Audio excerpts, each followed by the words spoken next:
예, 오늘 이 시간에 요한계시록 2장 8절부터 11절, 그리고 또 3장 7절부터 13절 빌라델피아 교회에 주신 말씀을 저희가 비교하면서 나눠보겠습니다. 7교회, 2장부터 3장까지 7교회의 이름이 등장합니다. 그런데 그 2000년 전에 사도 요한이 하나님의 이제 교회에게 편지를 보내라. 그래서 이제 보낸 편지의 내용들인데 7교회뿐만 아니라 이 소아시아 지역에 더 많은 교회가 있었고 더 편지를 받을 만큼 더 잘하는 교회도 있었을 거고 더 못하는 교회도 있었을 거고 그런데 어떻게 이 7교회가 선택이 되어서 편지를 받게 됐는가? 성령님이 그 교회들에게 하시는 개인적 메시지를 그들에게 전할 수 있었는가? 그것이 이제 의문이에요. 그 많은 교회 중에 어떻게 7교회? 그런데 이제 요한계시록을 보면은 숫자가 주는 의미를 무시할 수가 없습니다. 이 요한계시록에 보면은 7이라고 하는 숫자, 7이라고 하는 숫자가 굉장히 반복적으로 나옵니다. 그래서 7교회, 7영, 7뿔, 7눈, 7가지 복도 나오고 7인, 7나팔 이런 7대적 이런 것들이 계속 등장을 해요. 그래서 이 7이라는 것을 그냥 다만 진짜 그 7을 의미하고 싶어서 이렇게 반복적으로 기록했다라고 보기가 굉장히 어렵습니다. 이 7은 완전수고 완전한이라고 하는 모든 일을 하시고 마치신 끝내서 7은 이제 누리는 그런 안식을 상징하는 그런 숫자로서도 창세기부터 기록이 되어 있고 요한계시록인 마지막 책도 굳이 7이라는 숫자를 반복해서 사용함으로 인하여 안식으로 들어가고자 하는 과정들을 소개하고 있다는 것을 알 수가 있어요. 하나님께서 6일 동안 천지를 창조하시고 7일날 쉬셨다. 굉장히 큰 이슈입니다. 그런데 하나님께서 쉬시고 이제 일을 안 하셨느냐? 일을 하셨죠. 왜? 인간이 죄를 범했기 때문에 하나님께서 일을 하실 수밖에 없었던 거죠. 그래서 독생자 그 아들 예수를 이 땅에 보내신 거고 그분은 열심히 일하셨어요. 그러니까 하나님께서 일하시니 나도 일한다. 그렇게 말씀하셨거든요. 예수님이. 자, 그렇게 계속 일을 하고 계셨고 이제 요한계시록을 보니까 7이라는 수를 반복적으로 사용하면서 교회에 대한 안식과 하나님에 대한 안식과 예수님에 대한 안식이 아주 분명하게 소개가 되어 있습니다. 그래서 실제로는 안식하기를 원하셨지만 인간이 죄를 범함으로 안식은 있을 수가 없게 된 것이고 그 죄 때문에 온 멸망과 사망 그런 권세들을 완전히 제압을 하셔서 참안식으로 들어가고자 하는 그런 원리들이 숨어있기 때문에 이런 7가지의 나열들 7이라고 하는 숫자의 나열을 그냥 7이다 라고 하는 진짜 7이다 이렇게 보기는 굉장히 어려워졌다는 거죠. 그래서 우리는 숫자라는 것을 이제 이거를 영적으로 상징적으로 보아야 하느냐 아니면 실질적으로 보아야 하느냐에 대한 이제 숙제를 가지고 이제 요한계시록을 읽게 되는데 대충 이렇게 보다 보면은 그 숫자가 주는 의미로 해석을 해야 되는 경우가 꽤 많이 발생한다는 것을 알 수가 있습니다. 예, 전 인류에 대한 여태까지 죽은 자, 산 자에 대한 모든 인류에 대한 메시지가 요한계시록에 들어있는데 그 사람 수라든지 그런 것들을 소개할 때 몇 명이 죽었다, 몇 명이 구원받았다라고 명수까지 셀 수가 없게 되는 그런 숙제가 이제 있는 거죠. 그래서 구원에 대해서 구원의 완성을 노래하는 책인데도 불구하고 그렇게 다 셀 수 없는 여러 가지 그런 입장 가운데서 거기에 맞게 단어들을 사용해서 소개를 하고 있습니다. 그래서 이 7교회는 어떻게 선별이 되었을까에 대해서 이제 말들이 굉장히 많아요. 그래서 이제 각 주의자들이 나는 이렇게 생각한다라고 하는 이제 그런 해석들을 많이 내놓고 있습니다. 그런 해석들은 워낙 방대하고 어떤 것이 맞는지 자신이 성경을 잘 알지 못하면은 어떤 것이 맞는 건지 가려내기도 어렵습니다.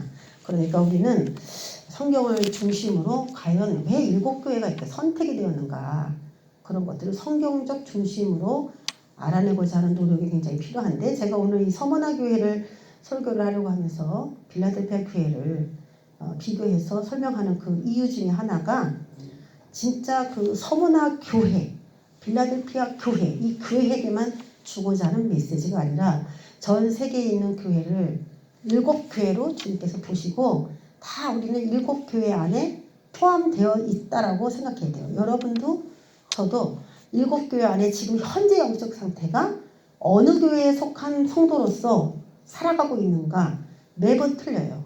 오늘은 내가 하나님께 충성된 빌라델피아 교인으로 살아가고 있다고 칭찬 듣고 있지만 10년이 지나면 또 너 왜 첫사랑을 다 잊어버렸어? 왜 식었어? 하면서 처음 행위를 가지라고 에베소 교회한테 말했던 것처럼 그렇게 책망받는 성도로 살아가고 있을 수도 있다는 거예요.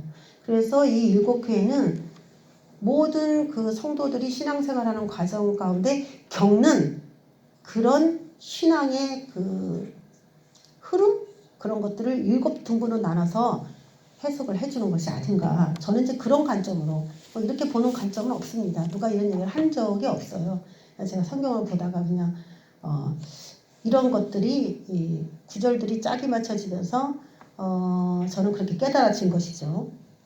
지난 시간에 우리가 에베소 교회를 했는데 에베소 교회는 생명나무의 열매를 주어 이기는 자는 먹게 해주겠다는 약속을 주셨습니다. 그러면 7교회에게 각자 이기는 자에게 주는 약속이 다 틀린데 그러면 각 교회에게 주는 게 다 틀린 것이냐? 그렇지 않아요.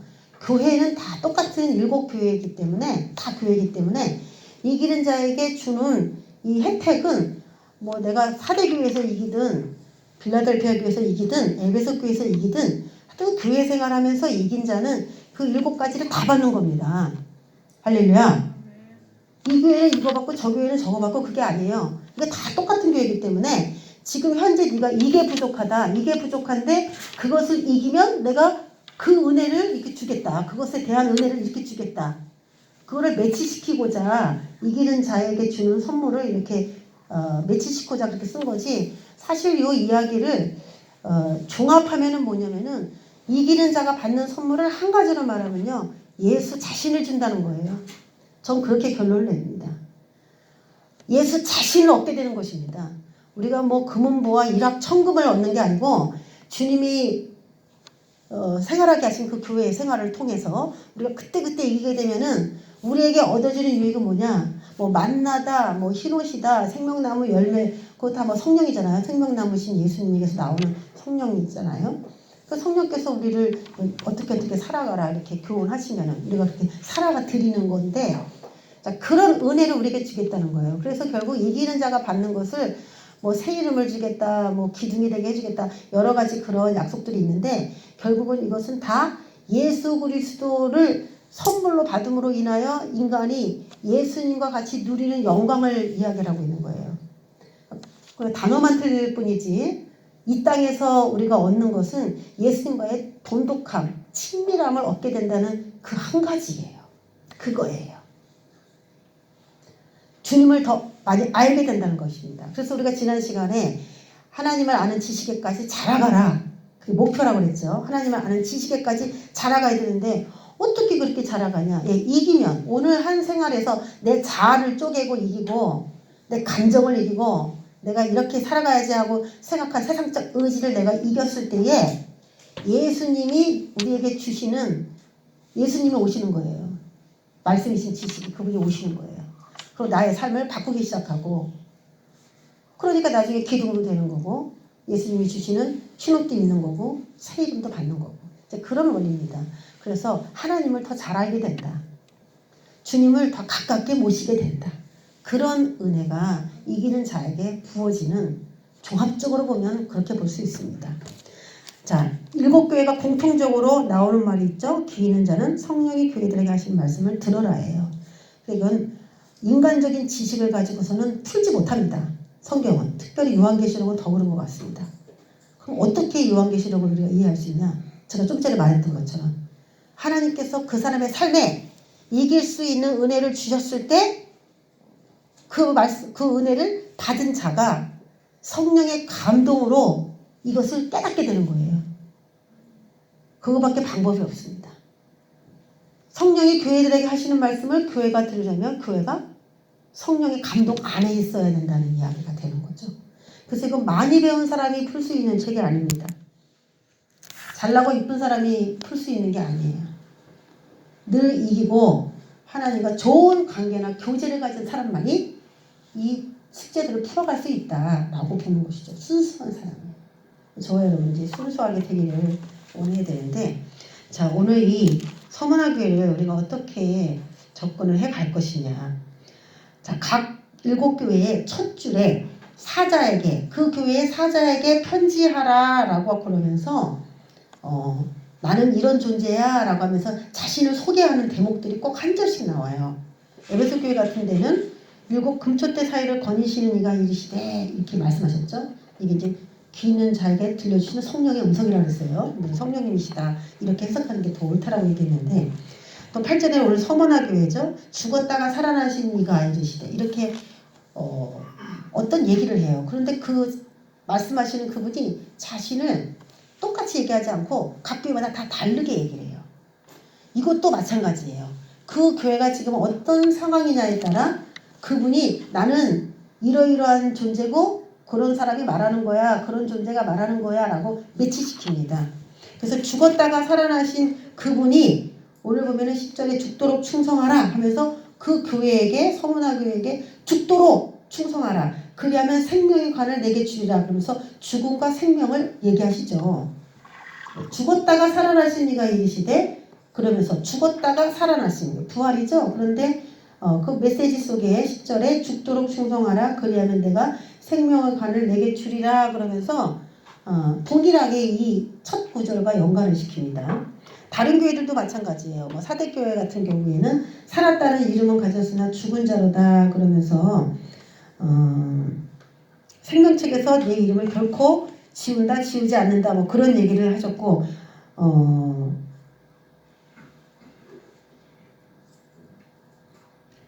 두아디라 같은 교회에도 마찬가지고 다른 교회도 다 그렇게 연관성 있게, 빌라델피아 교회에서도 마찬가지예요. 이렇게 그 장절을 이렇게 보면은 첫 절과 매치시킬 수 있는 구절이 따라서 이렇게 병행돼서 나옵니다. 그런 것을 볼 수가 있는데 연관성 있게 그렇게 보시면 됩니다. 버가모 같은 경우에는 검을 가지신 이가 이르시되 그랬는데 내 입에 검으로 내 말을 듣지 않는 너희들에게 싸울 것이다. 내가 너희와 싸울 것이다. 검 얘기를 같이 해요. 뭐 그렇게 조화를 이루면서 그분이 자신의 모습을 등장시키는 그런 일들이 일어나고 있습니다. 자, 오늘 서문화 교회에서 어떤 일들이 일어나고 있는가 말씀을 보니까 내가 환난과 궁핍을 알거니와 라고 얘기합니다. 오늘 이 서문화 교회와 빌라델피아 교회는 유일하게 7교회 중에 칭찬받은 교회입니다. 우리가 빌라델피아 교회니까 우리 교회가 칭찬받고 있나 이렇게 생각할 수 있겠지만, 주님이 이 교회 이름을 그 당시 주실 때는 제가 3번 응답을 받고, 여러 사람을 통해 응답을 받고, 그리고 어떤 사람이 기도하는데 우리는 그때 교회를 할 생각도 안 하고 있었어요. 개척이 코앞에 있는지 몰랐어요.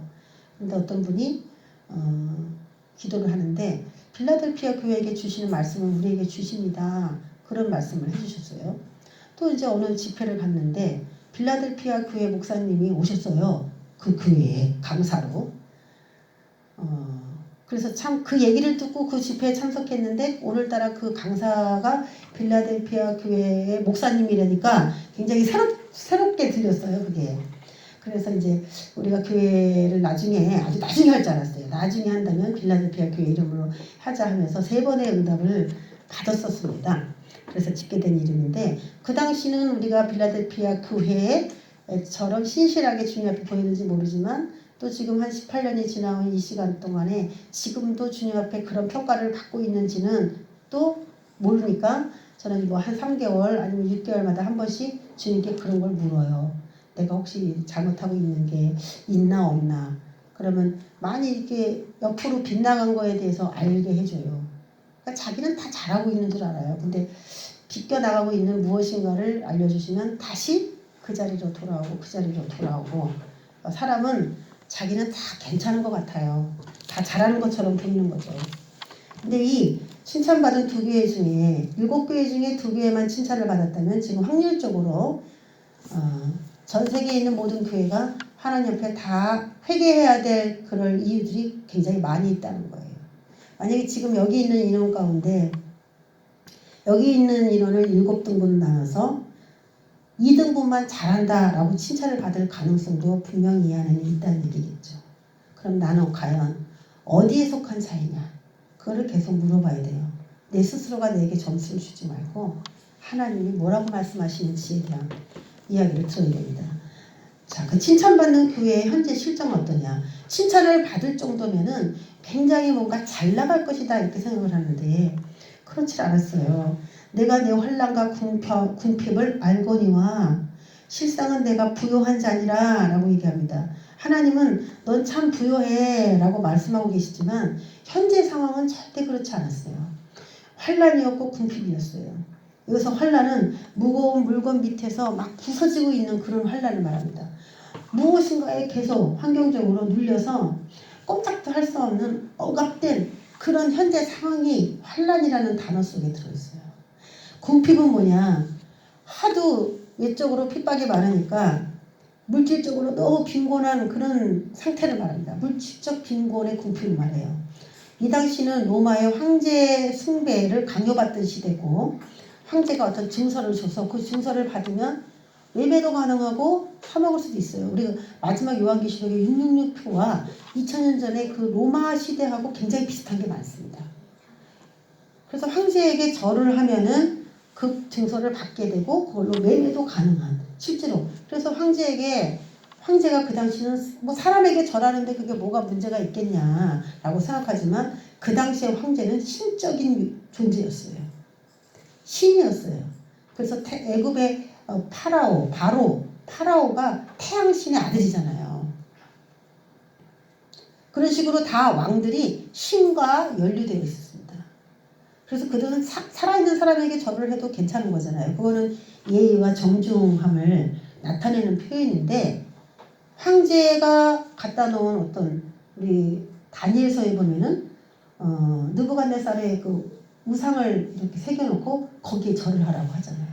그런 식으로 그 사람 앞에서 절을 하는 그런 게 아니고 왕이 어떻게 많은 사람 앞에 절을 받겠습니까? 그러니까 왕의 형상이나 이미지를 만들어 놓고 거기에 절을 하는 그런 식으로 했다는 거예요. 그래서 만약에 그에 절하고 싶지 않다. 그렇다면 매매할 수 있는 증서를 살 수 없기 때문에 외부적으로 궁핍할 수밖에 없는 것입니다.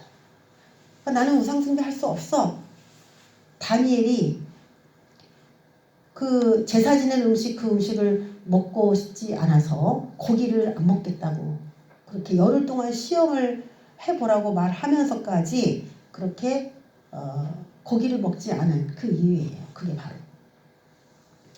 그게 바로 나는 하나님 안을 섬기겠다라는 믿음의 표현이었습니다. 오늘 이것도 마찬가지예요.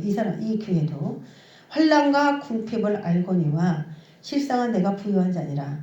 근데 누구 때문에 힘들었느냐? 자칭 유대인이라 하는 자들의 비방도 알거니와 실상은 유대인이 아니요 사탄의 회당이다 라고 말합니다.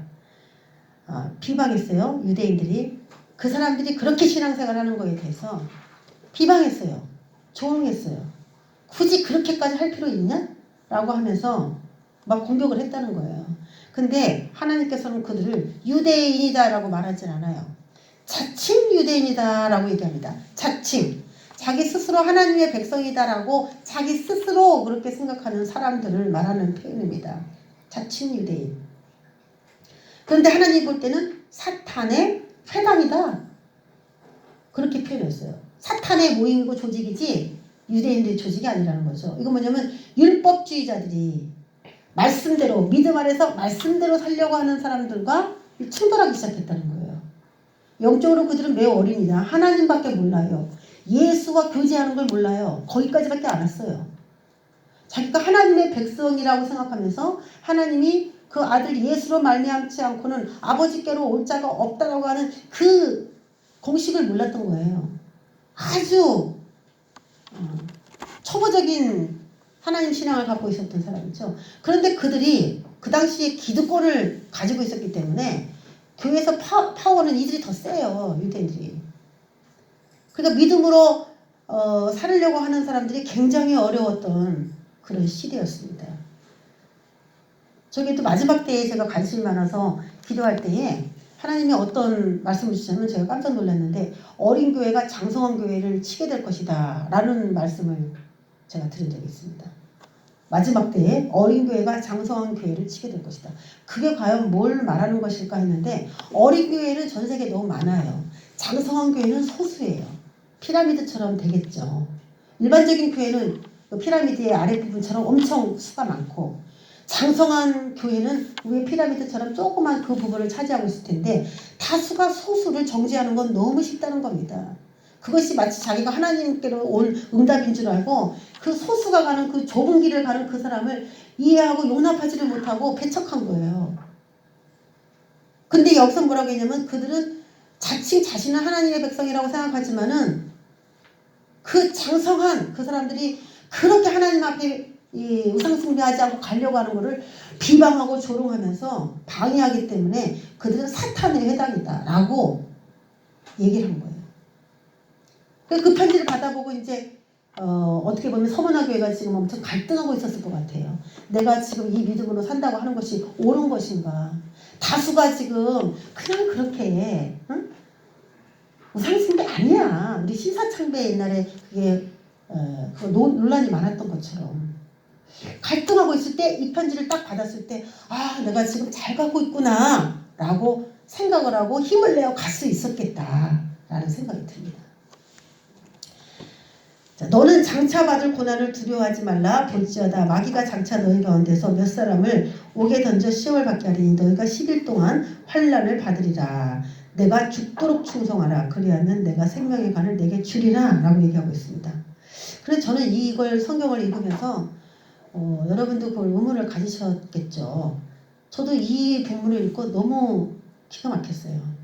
제가 목회를 하면서 어려움이 온 게 뭐 한두 번이겠습니까? 개척교회를 하면서 시시때때로 어려움이 와요. 물질적인 궁핍은 뭐 말할 것도 없습니다. 사람으로부터 무시받는 거는 뭐 늘 있는 일이에요. 개척교회 하면서 누가 인정해 줍니까? 그리고 거기다가 이제 그런 것도 힘든데다가 또 내부적인 여러 가지 문제들이 계속 생기게 될 때는 내가 진짜 하나님을 잘 믿는다고 믿는 건가 라는 막 그런 회의감들이 중간중간에 많이 왔습니다. 그러면서 제가 어느 날 너무 가슴이 답답해서 하나님께 기도하면서 하나님 내가 하나님을 잘 믿겠다고 이렇게 막 밀고 나가면은 하나님이 내 문제를 이렇게 해결해 주시고 저렇게 옹호해 주셔야 제가 앞으로 막 이렇게 나가지 이렇게 계속 문제가 계속 오면은 제가 어떻게 이걸 이겨서 나가겠습니까? 제가 신앙생활을 잘 하면은 주님이 저에게 축복도 주시고 뭔가 그렇게 해야 되는 거 아닙니까? 라고 제가 너무 답답해서 그날은 막 그런 기도를 했어요. 그런데 하나님께서 정말 제 마음속에 너무 뜻밖의 말씀을 주셨어요. 나는 어려움을 안 주겠다고 하지 않았다. 이기라고 했다. 라는 깨달음을 저에게 탁 주셨어요. 그래서 제가 다시 요한계시록을 이제 이기는 얘기를 하니까 다시 요한계시록을 폈어요. 그리고 읽어보니까요. 그렇다는 걸 알았어요. 교회에게 너 신앙생활 하는 내내 내가 편하게 해줄게. 문제 없게 해줄게. 너 사역하는 데 있어서 방해하는 자가 하나도 없게 해줄게. 너의 모든 건 내가 다 책임질게. 뭐 우리 하나님이 책임은 지십니다. 그때 그 책임진다는 그 말씀이 우리가 생각하는 거하고 굉장히 틀려요. 아무 일도 발생되지 않겠다. 그런 책임이 아니에요. 발생되는 가운데서도 그들이 믿음을 놓지 않고 승리하며 갈 수 있게 해주는 그 보장을 이야기하셔요. 근데 제가 거기에 착각을 한 거예요. 그래서 제가 7교회마다 누누이 이야기되고 있는 것이 이기는 자는 이기는 자는 이기는 자는. 그러니까 교회는 문제가 없는 것이 신앙생활을 지금 잘하고 있는 게 아니고 문제는 있지만 신앙을 버리지 않고 잘 주님을 섬기고 나가고 있는 것 자체가 그것이 잘하고 있는 것입니다. 상황이 어떠냐에 따라 내가 상황이 이러니까 교회 안 가. 예수님 안 믿어. 신앙생활 안 해. 그리고 빠져나가 그 사람들은 진 거예요. 그래서 상황이 어떻게 됐든 간에 지금 코로나 때문에 예배가 사실 좀 어려워졌어요. 인원수도 많이 줄게 됐고 각 교회가 기분이 왠지 침체가 돼요. 거기에 내 감정이 그냥 휩쓸려 버리면 그 진 사람이에요. 환경이 어떠냐에 전혀 상관없이 자신이 꿋꿋하게 자신의 하나님을 섬기면서 가는 그 흔들리지 않는 그 소신이 그것이 내가 지금 잘 싸우고 있느냐 지고 있느냐 판단할 수 있는 기준이 됩니다. 싸우라는 거예요. 우리는 싸우기 위해서 예수를 믿는 것이지 예수의 이름이 필요한 것이지 예수의 이름은 구원이라는 뜻이기 때문에 물에 빠진 사람이 구원돼서 사는 것을 말해요. 그래서 언제든지 빠질 수 있어요. 근데 예수를 믿는 사람은 주님 또 구원해요. 이걸 날마다 체험하면서 간증을 갖는 것이 이것이 기본적인 그리스도인이라는 거예요. 편한 게 아니에요. 그러니까 우리가 서문화 교회를 일반적으로 읽어볼 땐 참 이해하기 어렵습니다. 왜 하나님께서 환난과 궁핍을 안다고 그랬어요? 저는 이 얘기에 많이 동감이 돼요. 환난과 궁핍을 안다. 알면 어떻게 돼요?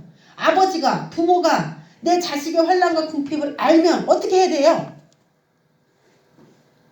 쳐다보고 계셔야 돼요? 도와줘야 돼요? 우리가 상식적으로 생각하면 하나님 도와주셔야 되지 않습니까? 라고 우리 기도하잖아요. 안 도와주면 엄청 실망스럽잖아요. 근데 안다는 거예요. 모르는 것도 아니야. 하나님이 모르시나? 그래서 안 도와주시나? 그것도 아니야. 오늘 보니까 아신대요. 그러니까 더 기분이 불쾌해지기 시작합니다. 어떻게 보면은. 안다는데 왜? 그런데 더 어이가 없는 것이 너는 장차 받을 고난을 두려워하지 말래. 또 있다는 거예요. 또.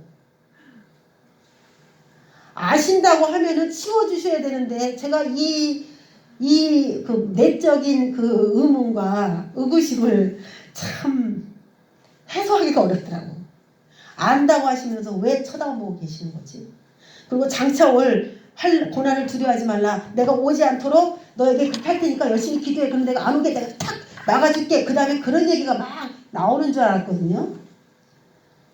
그런데 너희 중에 몇 사람은 오게 내준다. 10일 동안 환난을 받을 거다. 뭐 그러면서 이겨라 뭐 이런 얘기를 해요. 죽도록 또 충성하라 그러고 막 그래요.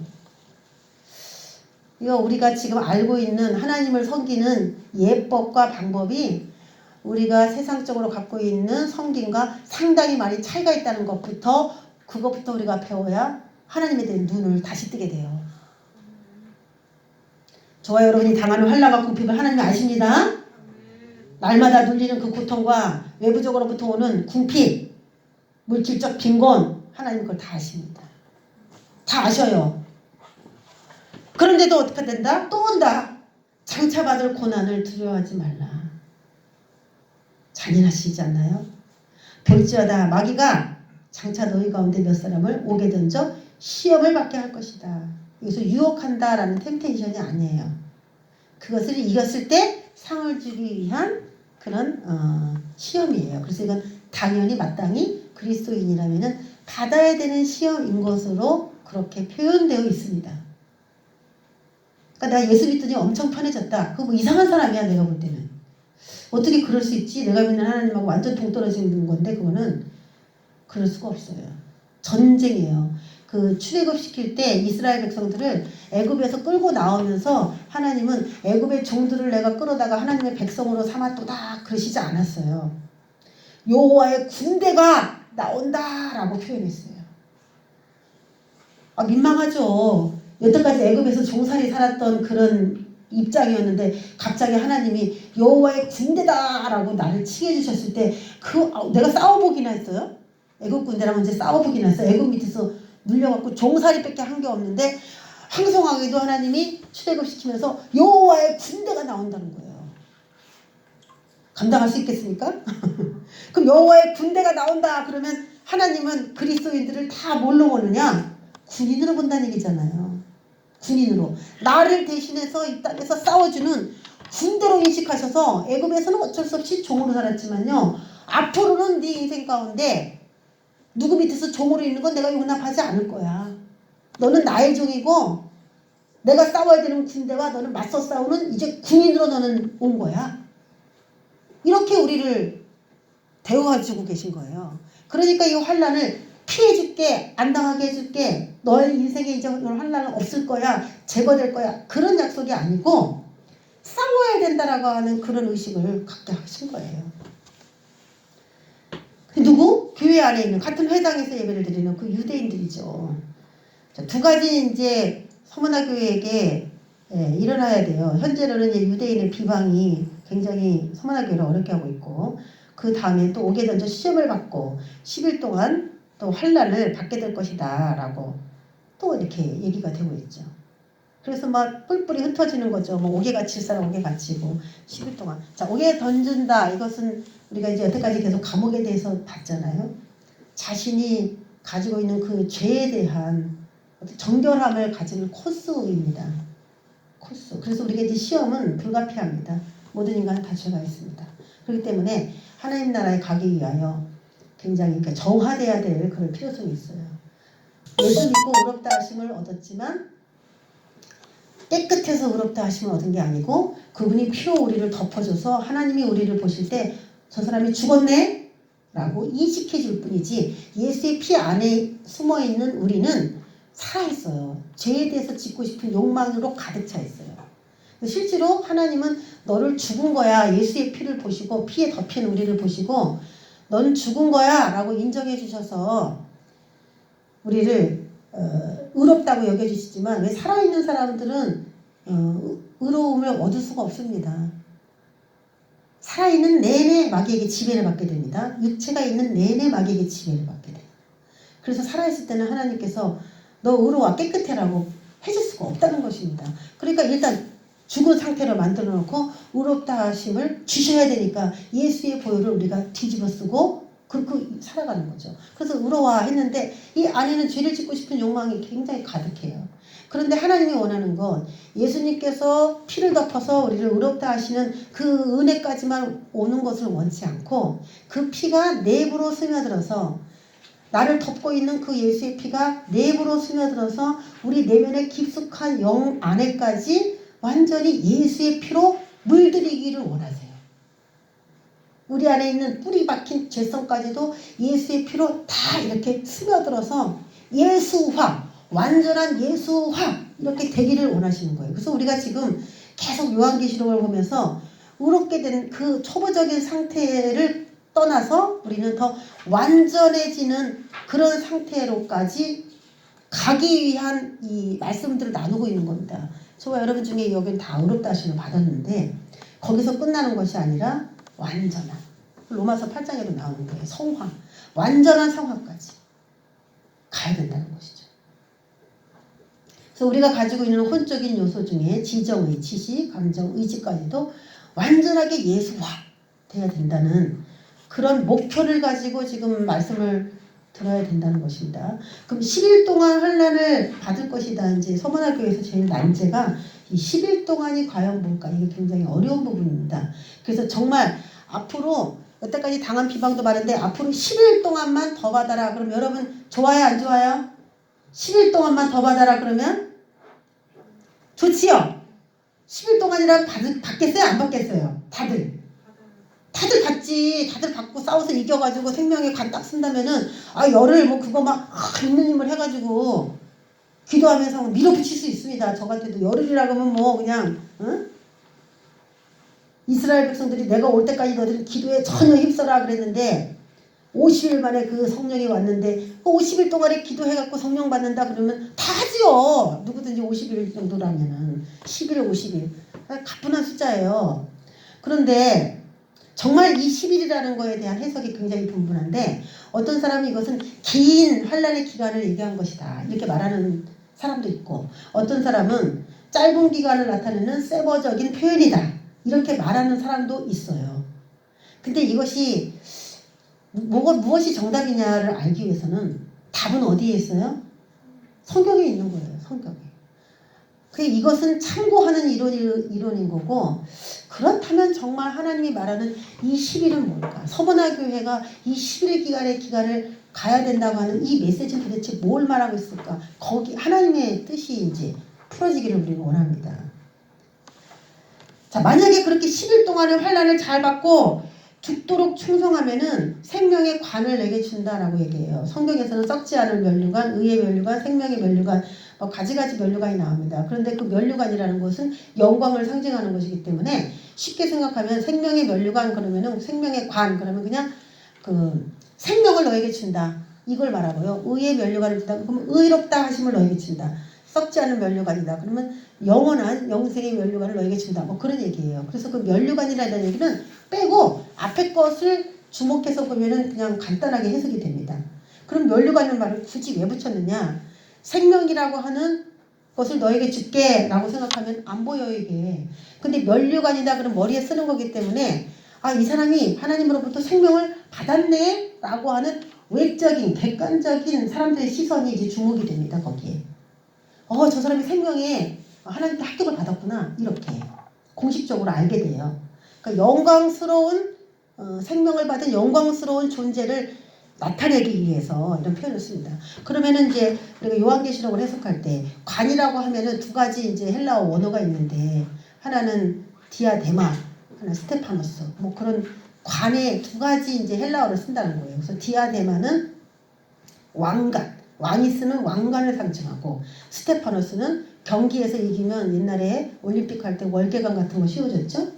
요즘에 메달을 주는데 그런 경기에서 승리한 사람에게 주는 관이다. 그래서 이 관을 연구를 하고 그 관에 따라서 이 사람에게 왕이 되게 해주겠다. 아니면 승리자로 인정해 주겠다. 그런 것들을 해석하기도 합니다. 그런데 경기에서 승리한 사람이 결국에는 뭐가 되냐면 왕이 돼요. 왕. 그렇죠? 경기에서 승리하면 왕이 되기 때문에 승리하지 않은 사람이 왕이 될 수는 없습니다. 영의 세계 안에서. 그렇기 때문에 결국은 그 관은 그냥 다 굉장히 높은 지위에, 면류관은 아무나 쓰지 않거든요. 높은 지위에 올라간 것을 하나님이 인정해 준 그런 유효로 우리가 해석을 하는 것이 좋아요. 스테파노스 승리의 관을 주겠다는 것이죠. 그러니까 싸워서 이기라는 건데 또 이기는 자에게 둘째 사망의 해를 받지 아니하리라 라고 얘기합니다. 그래서 교회, 지금 교회가 다 구원받았느냐? 요한계시록 보면 그게 아니죠. 교회가 있고요. 교회에서 이겨야 되는 이긴 자가 있어요. 그럼 모든 교회는 지금 이기지 못하는 교회가 될 수도 있는 거고 교회 중에 일부는 이기는 자가 될 수도 있는 거죠. 결국적으로는 이긴 자가 되어 있는 건데 모든 교회를 요한계시록을 볼 때 모든 자를 다 이기는 자를 그냥 교회처럼 그렇게 해석을 해버리니까 신앙생활에 매진할 이유가 전혀 없어져요. 근데 분명히 하나님은 교회와 교회 안에서 이긴 자를 구별하고 있다는 것을 명심해야 됩니다. 여기 다 교회인데 성령을 받은 무리들인데 하나님 볼 때 여기 다 교회예요. 그렇지만 이 중에서 일부는 이긴 자로 하나님이 인식하고 계신다는 거고 일부는 아니라고 인식을 하신다는 거죠. 그 차이를 저와 여러분이 앞으로 나눠가면서 저는 불신자랑 교회랑 나누기 위해서 요한계시록을 주셨다라고 보지 않습니다. 불신자는 거론이 될 필요가 없어요. 교회 안에서 내 백성에게 7교회 중에 5교회에게 회개하라고 하신 이유를 생각했을 때 하나님의 요한계시록을 주신 이유는 교회 안에서 뭔가 새로운 갱신의 바람이 일어야 된다. 그런 의미로 편지를 했다라고 봐야 돼요. 교회에게 편지했어요. 불신자에게 편지한 게 아니고. 그런 맥락에서 분명히 교회와 이긴 자는 다르다는 것입니다.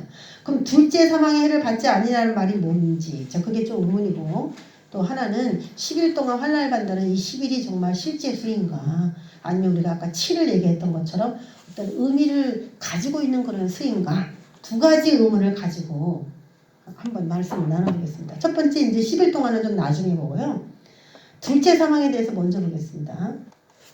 둘째 사망 요한계시록 20장 13절에서 15절을 보면은 각 사람이 자기의 행위대로 심판을 받고 이때는 백보자 심판 때에서 심판을 받는 것이 다 끝나고 21장에서는 새하늘과 새 땅이 이제 열어집니다.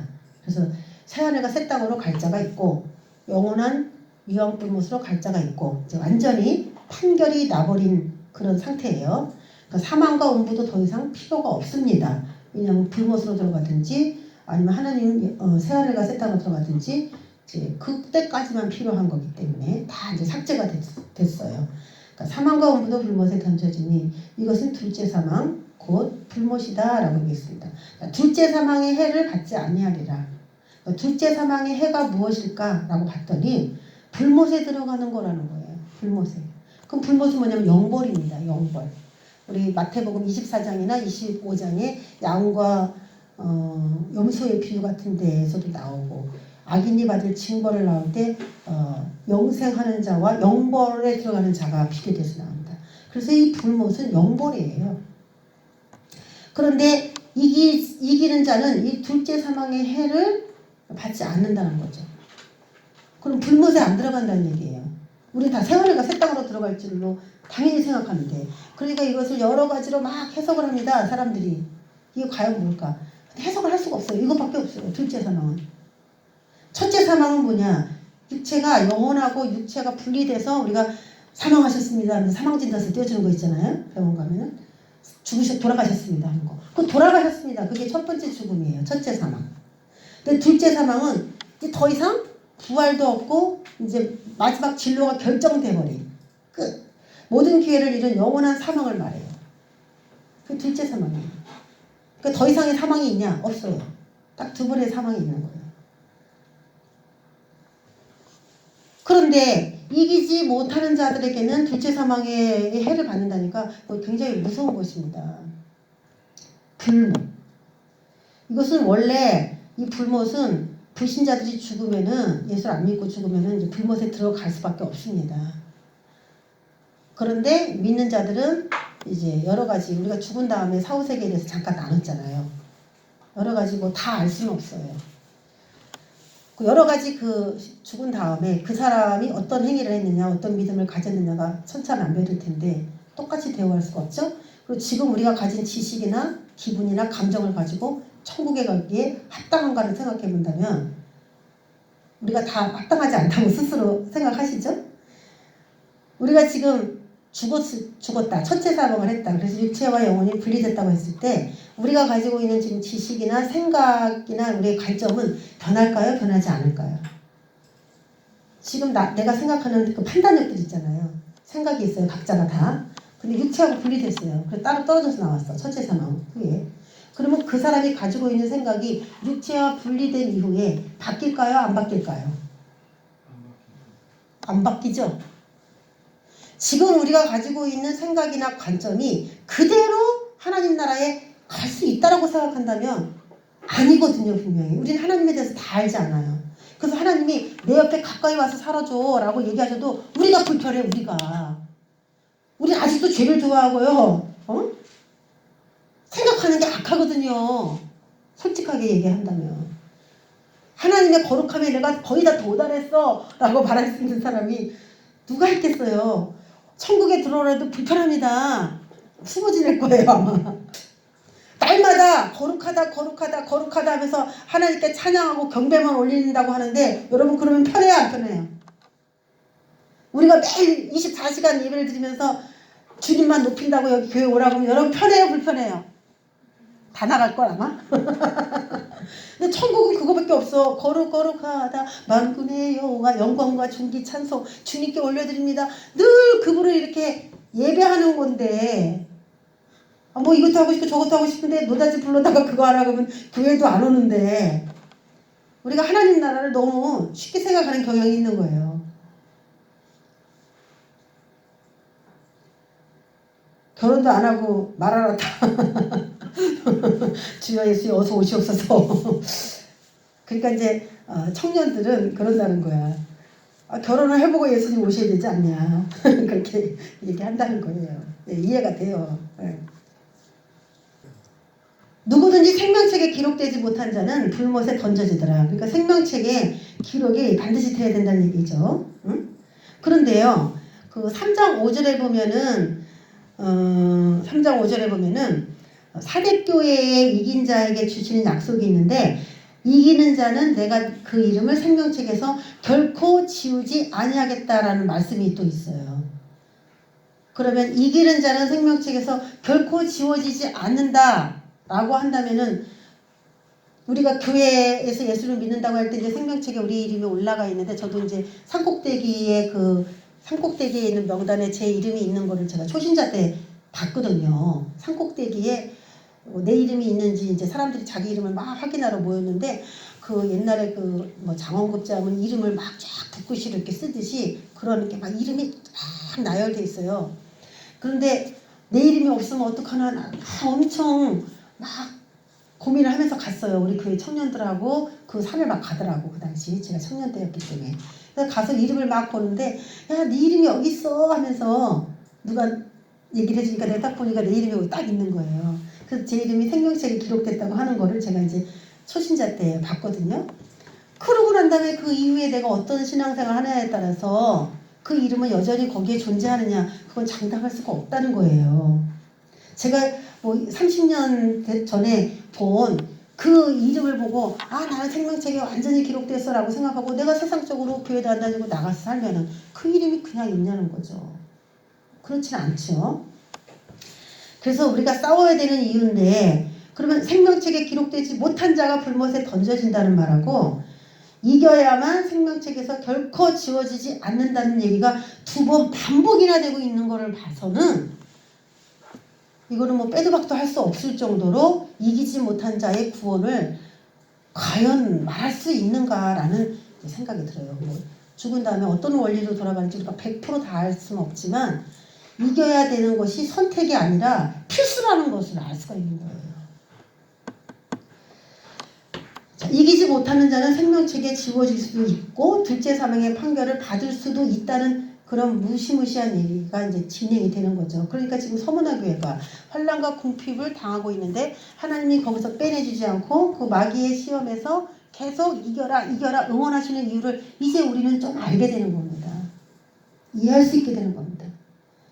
내 자녀가 고통받는데도 왜 하나님이 그 고통에서 빼내주지 않고 나를 이렇게 연단을 하시는지에 대한 그 사랑과 배려를 저와 여러분이 감지하셔야 됩니다. 그거는 버렸기 때문이 아니에요. 저도 버려진 느낌 여러 번 받았어요. 아버지 어찌하여 나를 버리시나이까. 예수님만 하시는 말씀은 아니에요. 고통받는 그리스도인들이 가끔씩 그런 얘기가 나올 그런 심적 상태가 있습니다. 그런데 버린 게 아니고 그 사람을 사랑하고 있는 거예요. 사랑할 때 한나가 그렇게 귀했는데도 자식을 못 낳았어요. 사라가 그렇게 귀한 자인데도 자식을 못 낳았어요. 라헬도 그렇게 남편이 사랑하는데, 남편이 사랑한다는 건 하나님이 사랑한다는 얘기예요. 그렇게 사랑하는데 자식을 못 낳았어요. 그렇게 하나님이 사랑하는데 나사로는 죽어가지고 무덤에 들어갔거든요. 사랑하시는 자가 죽은 말이다. 사랑하시는 자가 어떻게 죽느냐 이해가 안 된다는 거죠. 그게. 그런데 왜 그런 곳에 우리를 있게 하시는가? 이겨서 마귀라는 존재가 어떤 존재인지를 내 교회가 알아야 한다. 그리고 두려워서 숨는 자가 아니라 언제나 공격형 인간으로 만들어져야만, 사탄을 위협할 수 있는 그런 존재로 내 백성이 만들어져야만 내가 그 자들을 일으켜서 하나님 나라를 지킬 수 있도록 사용할 수 있다는 거예요. 그래서 결국은 이겨야 돼요. 그래서 요한계시록에는 처음부터 지금 2장부터 나오기 시작하죠. 요한에게 왜 이 귀한 말씀을 주셨나요? 요한은 이긴 자이기 때문에 그래요. 이긴 자이기 때문에 이 이긴 자에게 주는 은혜를 받을 수 있었던 거예요. 그 자가 이길 수 없는 자였다면, 반모섬에서 주님을 버리고 그 환난을 피해가려고 했던 그런 마음을 가졌던 자라면 분명히 이기는 자에게 주는 이 어마어마한 비밀 문서를, 사도 요한에게 비밀을 주지 않아요. 그런 비밀을 아무한테나 맡기지 않습니다. 이건 엄청난 사명이거든요. 제가 아까 얘기했잖아요. 하나님과 친밀함을 가진 사람은 하나님에 대한 더 많은 것을 알게 된다. 선지자는 하나님 나라의 비밀을 먼저 알게 됩니다. 그에게 비밀을 말하지 않고는 결코 행하심이 없습니다. 그 예언하는 자는 그런가 보다 이게 아니라 하나님과 영적으로 소통하는, 그래서 선지자로서 말하게 하시는, 참 선지자를 말하는 그런 대목이죠. 자, 그럼 제가 서문화 교회하고 빌라델피아 교회를 이야기를 하면서 지금 좀 비교를 하려고 하는 건데, 자, 그럼 서문화 교회에 말한 그 10일 동안 그것도 풀어야 되고, 둘째 사명은 이제 거의 해결이 됐습니다.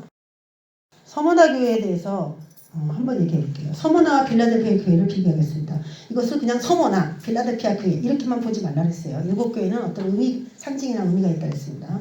자, 2장 9절에 우리가 좀 전에 읽었어요. 유대인이라 하는 자들의 비방도 알거니와, 비방이 있었다고 했죠. 서문화 교회에게. 실상은 유대인이 아니요 사탄의 회당이다. 그러면서 뭐라고 말했냐면 너는 장차 받을 고난을 두려워하지 말라고 그러셨어요.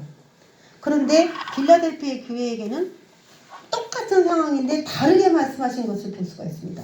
보라, 사탄의 회당 곧 자칭 유대인이라 하나 그렇지 아니하고. 자, 똑같죠? 2장 9절과 똑같죠? 거짓말하는 자들 중에서 몇을 내게 주어 그들로 와서 내 발 앞에 절하게 하고 내가 너를 사랑하는 줄을 알게 하리라 라고 이야기합니다.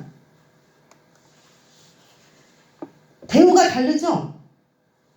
서문화 교회는 장차 받을 고난이 또 있으니까 10일 동안 환난을 더 받아라 이렇게 얘기를 하셨고 응원해 주셨고, 빌라델피아 교회는 똑같이 자칭 유대인이라는 자들이 계속 비방하고 어려움을 주고 있는데 걱정하지 마. 그들이 와서 네 발 앞에 절할 거야. 그리고 내가 너를 사랑하는 줄을 그들에게 내가 알릴 거야. 그들의 패배를 빌라델피아 교회 사자에 와서 절을 함으로 인하여 그들의 패배를 공식화시켜버리겠다는 거예요. 그럼 똑같은 교회인데 7교회 중에 칭찬받은 2교회인데 왜 이것이 서로 다르다라는 것이죠. 왜 다른 것인가? 여러분 빌라델피아가 좋아요? 서머나 교회가 좋아요? 잘 오셨습니다. 빌라델피아가 더 좋아. 대우가 근데 달라. 하나님이 이렇게 팔이 안으로 굽는다고 왜 빌라델피아 교회를 좋아하시나? 자, 그러면서 빌라델피아 교회에게 그렇게 말씀해 주시는 이유로 내가 작은 능력을 가지고서도 내 말을 지키며 내 이름을 배반하지 아니하였도다 그러면서 싸우라, 옥에 던져질 거야, 시험을 얘기하지 않고 배반하지 아니하였도다 종결문을 써요. 완결문을 써요. 마쳤다라는 거예요. 그 뭐냐면 시험을 통과했다는 것이죠. 작은 능력을 가지고 내 말을 지키면 내 이름을 배반하지 않다. 그러니까 내 이름을 배반하지 않았다는 얘기와 아까 그 서머나 교회가 환난과 궁핍을 당하고 있다는 얘기는 다른 것이 아니에요. 똑같아요. 예수님의 이름을 배반하지 않아서 황제의 숭배나 우상이 주는 절하고 받아서 쓰는 증서 같은 거 받아 안 썼다는 거예요.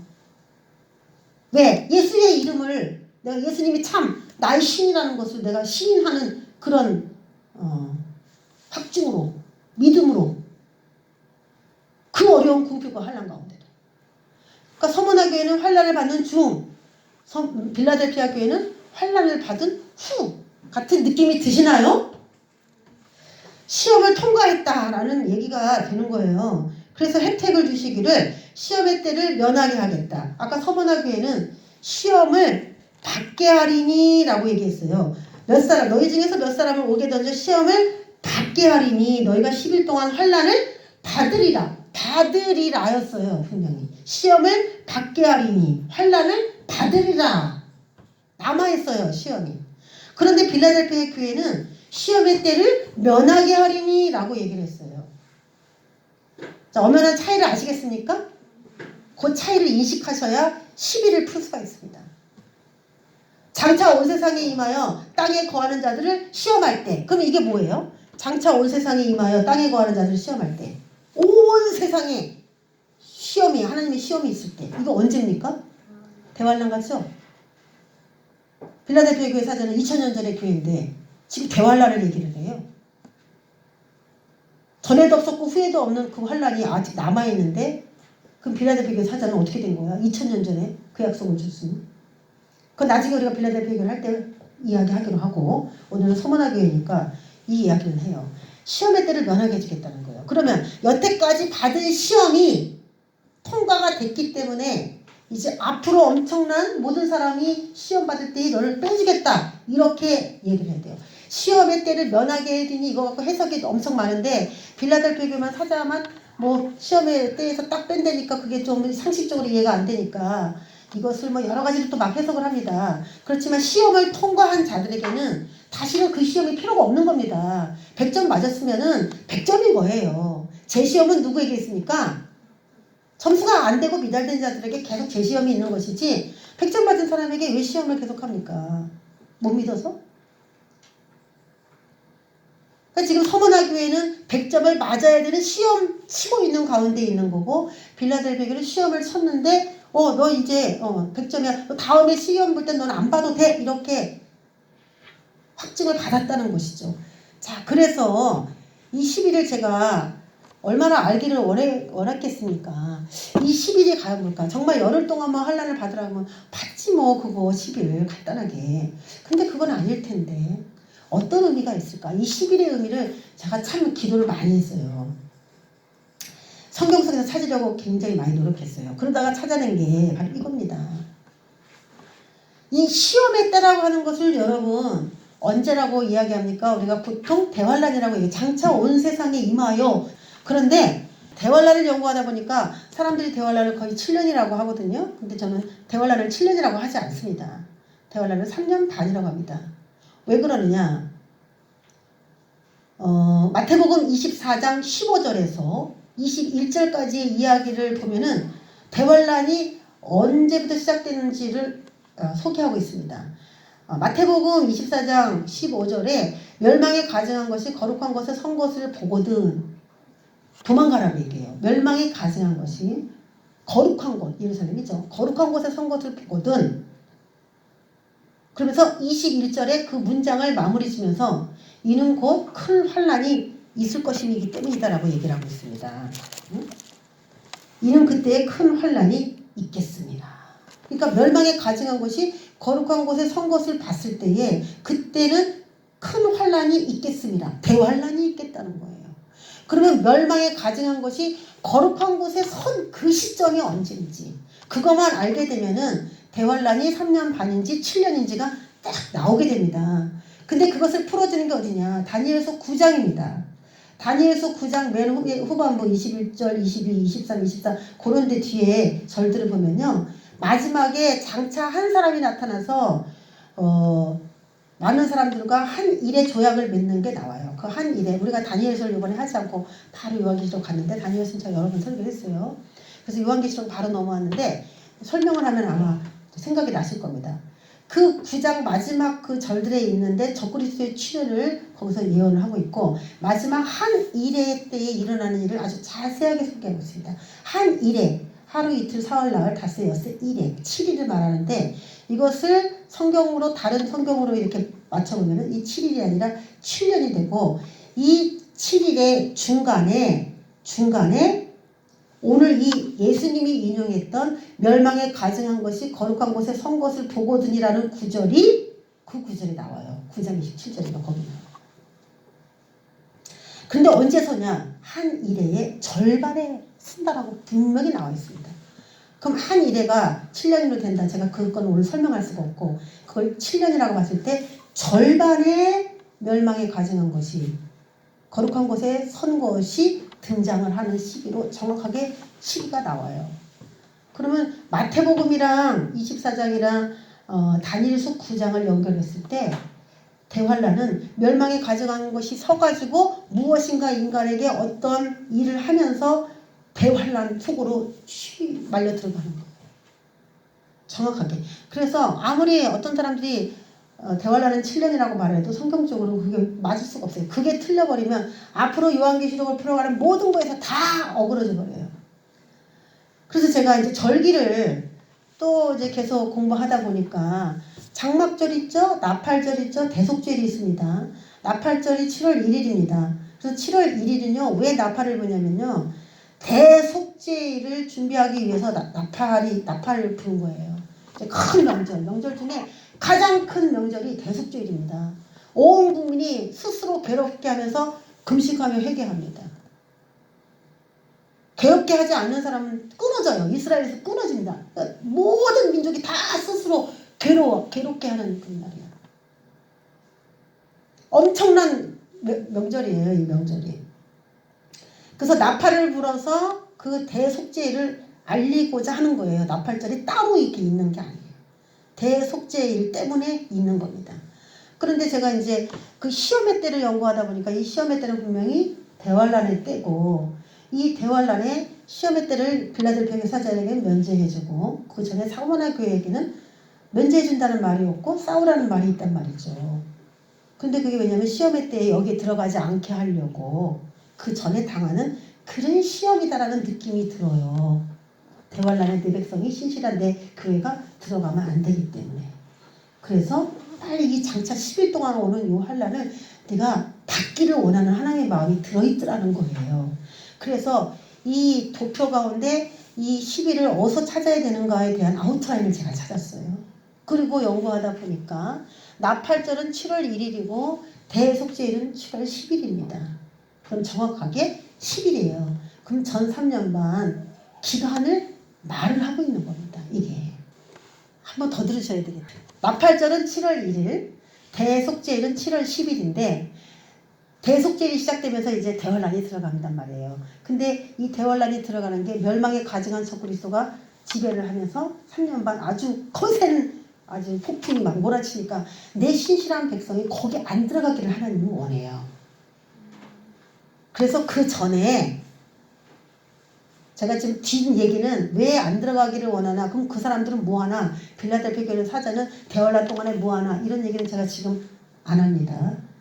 빌라델피아 교회를 할 때에 하게 될 텐데, 서머나 교회에게 어떤 목적을 가지고 시험의 때, 그 엄청난 시험의 때에 무엇을 바라는 게 있어서 그 전에 옥에도 들어가고 환란을 받는 것을 그냥 알지만 도와주지 않고 계신 거죠. 그래서 이 10일 동안 받으라는 환란은 이 대환란이 오기 전의 기간을 이야기하는 것이다 라는 것을 이제 깨닫게 됐어요. 그러면 지금 아직 3년 반 저 기간이 지금 도래하지 않았잖아요. 7년 환란. 그럼 전체는 7년 환란이지만 앞에를 전 3년 반, 뒤에 대환란을 후 3년 반 이렇게 두 개로 쪼개는데 지금 서머나 교회를 꼭 저기에다가만 놓을 필요는 없어요. 대환란이 오기 전에 신실하지만 신실한 가운데도 환란받는 나의 교회가 있다면 그 교회는 서머나 교회로 인식될 수 있지 않을까 이런 생각이 드는 거예요. 일곱 교회가 다 지금 회개도 하지 않고 자기 멋대로 사는 교회에게는 뭐 시험을 당하면서 이 시험의 때 대환란의 때를 준비하라 이런 말이 없는데 도리어 네가 큰 환란에 던져질 것이다 그런 얘기는 있어요. 대환란에 네가 그렇게 계속 그렇게 살면은 내가 대환란에 큰 환란에 널 던질 거야 라고 그렇게 얘기하는 교회도 있어요. 이렇게 보면은. 근데 이 교회는 워낙 신실하게 지금 잘 싸우고 있으니까 대환란에 던지지 않고 무엇인가에 의해서 자꾸 하나님이 격려해 주는 그런 메시지죠. 그러니까 여러분 그러면 모든 교회는 다 시험을 당한다 안 당한다? 모든 교회는 다 시험을 당해요. 다 시험을 당해야 되고 하나님이 주시는 시험에 훈련이죠. 훈련이라고 생각해야 돼. 하나님이 마귀를 통해서 하는 훈련에 모든 사람들은 다 들어가야 되고 다 그것을 통과해야 된다라고 하는 이치가 작동이 되는 거예요. 10일 동안 받을 환란은 신실한 교회가, 이 신실한 교회가 이게 중요한 거예요. 신실한 교회이기 때문에 주는 거예요. 신실한 교회가 대환란을 면하게 되기 위한 사탄을 통한 훈련 기간을 의미합니다. 그래서 서머나 교회를 간단하게 본다면 이렇게 나올 수가 있어요. 이 대환란은 가까워 가는데 아직도 그걸 하나님께서 너 잘했어 생명의 간을 내가 확실하게 줄게 이제 그렇게 확답을 빌라델피아 교회처럼 받지 않았어요 아직 이 교회가. 그래서 이 서머나 교회를 위치를 놓고 본다면 10일 전 아직 전 3년 반을 통하면서 그 두 중인들이 저 3년 반 동안에 사역을 하게 되고 많은 사람들을 깨울 텐데 그런 사역들이 이제 그때 이루어집니다. 그때에 서머나 교회가 그 3년 반 안에 굉장히 무르익고 숙성된 그런 교회로 성장될 그런 교회예요. 물론 그 전부터 서머나 교회일 수가 있어요. 계속 환난 궁핍 받으면서 마지막에 있는 대환란에 들어가지 않도록 계속 하나님이 섭리하시는 그런 교회를 서머나 교회라고 할 수가 있는 것이고 대환란이 오기 전에 하나님이 일정 기간 마쳐야 된다라고 하는 훈련을 잘 마쳤을 때 그 상태의 교회는 7교회 중에 그전에는 에베소 교회였고 버가모 교회였고 혹시 사대 교회에 있었는지는 모르겠지만 대환란이 오기 전에 하나님의 훈련을 잘 마친 모든 교회는 빌라델피아 교회라고 하는 이름으로 딱 마무리되어질 수 있다는 것입니다. 그러니까 이거는 어떤 한 개인 교회를 이해하고 싶은 것이 아니고 그 사람이 지금 어느 영역을 걸어가고 있느냐에 따라 붙여진 이름이다라고 7교회를 그렇게 저는 보고 있다는 것입니다. 그래서 지난 시간에 본 에베소 교회는 첫사랑을 다시 회복해야 되는 교회이기 때문에 시험과 환란이 1차적으로 끝나고 하나님이 좀 쉬도록 축복을 준 가운데 그들이 믿음이 느슨해져 있는 가운데 보낸 편지예요. 그걸 느낄 수가 있어요. 하나님이 계속 훈련만 시키는 건 아니거든요. 육적인 풍요를 주십니다. 그럴 때 그들이 옛날에 했던 기도나 옛날에 했던 그런 영적인 갈망들을 놓쳐서 시들어버린 그런 상태의 교회를 에베소 교회라는 이름으로 하나님이 표현을 해주신 것이죠. 저와 여러분, 우리가 환란이 오고 궁핍이 오고 생활이 어렵고 많은 것이 내 뜻대로 되지 않고 왜 나는 이렇게 환란만 받는 것인가에 대한 많은 의문들이 있습니다. 우리 교회도 분명히 그런 분들이 계실 겁니다. 미워서 그런 게 아니고요. 우리에게 때가 매우 가까웠기 때문입니다. 오늘도 이 말씀으로 위로받는 저와 여러분 되시기를 주의 이름으로 축원합니다. 기도하겠습니다. 하나님 아버지, 오늘도 이 말씀을 통하여 천년왕국, 메시아 왕국, 새하늘과 새 땅, 우리가 아직 알지도 못하고 정말 이런 세계가 있을까라고 보지도 못했지만 우리는 하나님의 말씀을 믿습니다. 그러기 위해서 준비하고 있습니다. 사람들은 허황되다고 합니다. 말이 안 된다고도 합니다. 그렇지만 우리는 믿습니다. 우리가 현재 서문화교회라면 우리 승리하는 그날은 필라델피아 교회에 칭찬이 있게 될 것입니다.